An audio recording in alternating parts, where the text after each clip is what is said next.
On May 12, 2026, a 13-year-old boy filed a federal lawsuit. Not against a school, not against a stranger online, but against the game he grew up on. The same game where he learned to code, where he found his first real friends, where for 2 years he worked harder than most adults work at their actual jobs. He's suing them for back pay.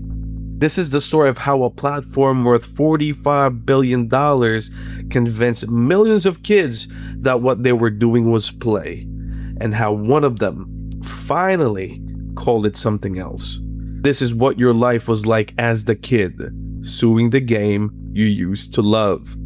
You don't remember the first game you played, but you remember the feeling. Thousands of worlds, millions of players, every game made by somebody just like you.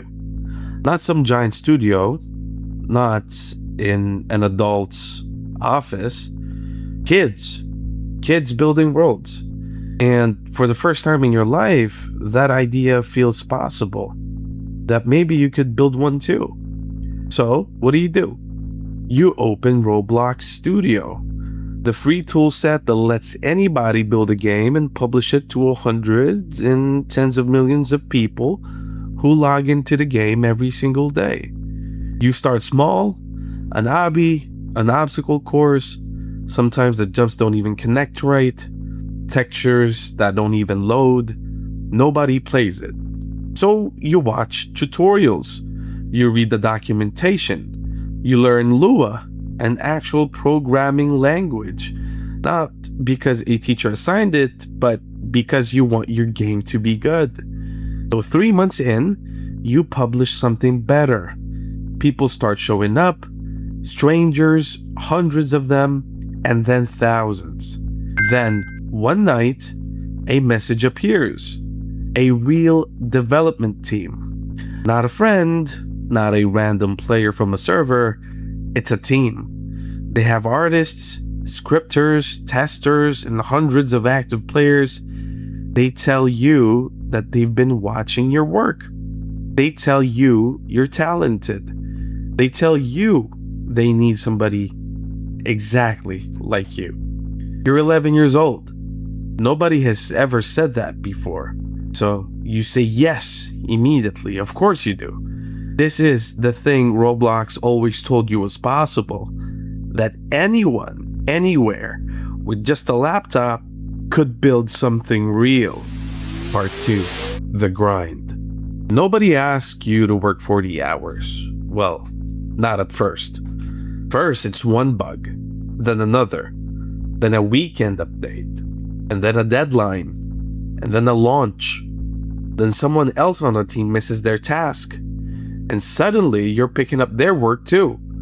You don't notice the line when it gets crossed because nobody tells you there is one. This is the part that matters. So let's get the wording right. According to the actual federal complaint filed in 2026, the lead plaintiff in this case, a boy identified in court only as John Doe BD, was recruited onto an adult-led development team at age 11. By 13, he was allegedly working more than 40 hours a week. Game design, development, testing for 2 whole years, age 11 to 13. 40 hours a week is a full-time job. He was in middle school during this time. The complaint alleges something else too. That when output slowed down, kids on these teams face what court document describe as coercive conditions, characteristics of an exploitative employment relationship. Specifically, threats of being removed from the team and replaced if they didn't keep pace. It's not, you're fired, it's worse in a way. It's them saying, we'll find someone else your age to do this instead. And here's what you need to understand about why nobody stepped in. To your parents, this looked like a hobby, a game, a screen. It's not a workplace with deadlines and performance reviews and the threat of termination. There was no supervisor walking the floor, no labor inspector, no minimum age requirement enforced by anyone but the platform's own terms of service, which, as it happens, set the bar at 13 for most monetization tools. You were 11. Part 2. Let's do the math. Imagine a lemonade stand. You make the lemonade, you sell the lemonade, and you bring in $1. Somebody else keeps 70 cents. Then tells you that you can't have your 30 cents yet, not until you've earned enough. Now imagine doing this for hundreds of hours. That's the argument at the center of this lawsuit. Here's what it actually looks like in numbers. When a player buys Robux, which is Roblox virtual currency, they pay roughly 1 cent per Robux. That money goes straight to Roblox. When you, the developer, cash those same Robux out through the developer exchange program, DevX, you get about 1/3 of a cent per Robux back. Industry-wide, developers end up with roughly 1/4 of the total revenue their work generates. Then the platform keeps the rest. And you can't even touch your quarter right away. DevX has a minimum cash out threshold, which is 50,000 Robux earned before you're allowed to convert anything to real money. That's about $175 after how many hundreds of hours it took to get there. By the end of 2022, 4.2 million developers had earned Robux on this platform. 4.2 million. And the lawsuit isn't claiming all of them were exploited. Plenty of working adults run profitable studios on Roblox and call it the best opportunity of their career.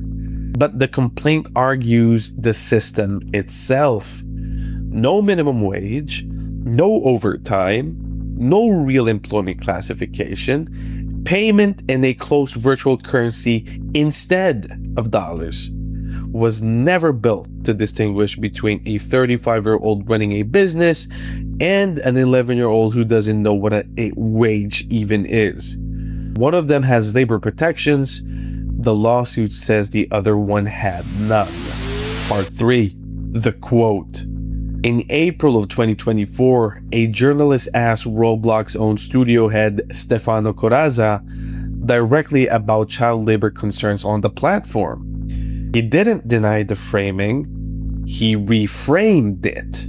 And he said, "I can be like 15 years old in Indonesia, living in a slum, with nothing but a laptop. That kid could build something, earn money, and support himself." He called it a gift. The capability to get a job, in his word, anywhere in the world, regardless of age. For some people, that sounded inspiring. For others, it sounded like something else. Because there's a difference between giving somebody an opportunity and building a system that depends on them needing one. Now, hold that next to everything you just learned in the last part. 70 cents on the dollar to the platform. $175 minimum just to access your own earnings. Nobody in that room asked who pays for the gift. Part 4. The Empire. While kids were grinding 40-hour weeks for Robux that they couldn't even cash out yet, the company they were building was becoming one of the most viable platforms on Earth. March 10th, 2021, Roblox goes public on the New York Stock Exchange. On opening day, the stock surges. By close, the company is valued at $45.3 billion. At that exact moment, 2/3 of American children between ages 9 and 12 years old were active Roblox users. Half of everybody logging in daily was under 13. Fast forward to 2025, Roblox pulls in $4.9 billion in annual revenue. Founder David Baszucki personal net worth is $5.6 billion. In that same window of time, the complaint alleges an 11-year-old was working 40-hour weeks and being paid nothing. This isn't a story about a struggling startup that couldn't afford to pay its workers. This is one of the most profitable entertainment platforms in the world, built in significant part on user-generated content, where the lawsuit alleges some of that content was generated by children working under threat of replacement. And this is where the story stops being about Roblox, because Roblox isn't the first empire built on invisible labor. Factories used apprentices. Newspapers used paperboys. Hollywood used child actors. In 1938, a child actor named Jackie Coogan discovered his mother and stepfather had spent almost his entire childhood earnings. Everything. Nothing left. The lawsuit that followed didn't get his money back, but it did something bigger.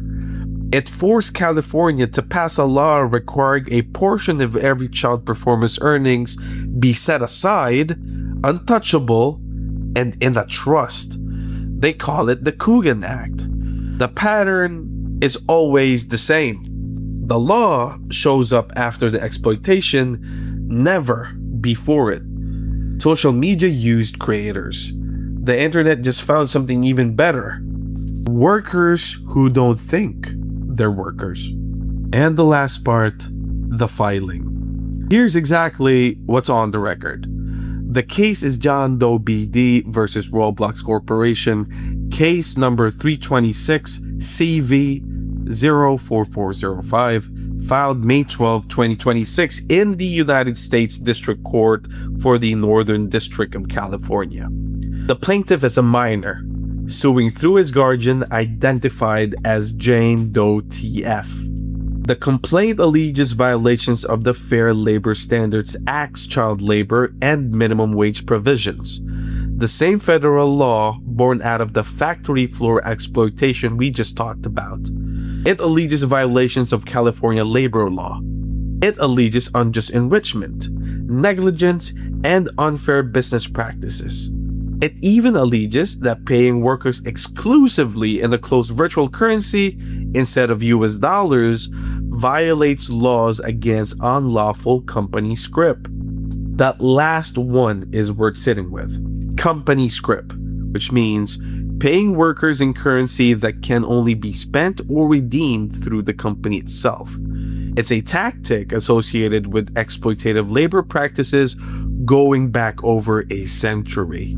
The lawsuit is arguing that Roblox functions the same way.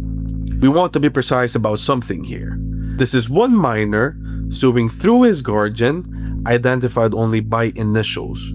We do not know his face, his voice, or details about him beyond what's written in the filed complaint. We're not claiming to know more than that, and you shouldn't trust anyone who tells you that they do. What we do know, as of this recording, the case is in its early stages. No ruling, no settlement. Roblox has not been found liable for anything. They're disputing the claims. This is one filing, not a verdict.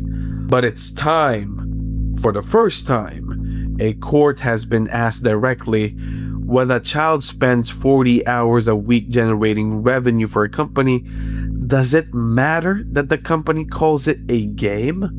Right now, while this case works its way through federal court, there are millions of other kids exactly where this one started. Building, grinding, chasing the same 50,000 Robux threshold, believing the way you believe at 11 that this is the one thing that makes them matter.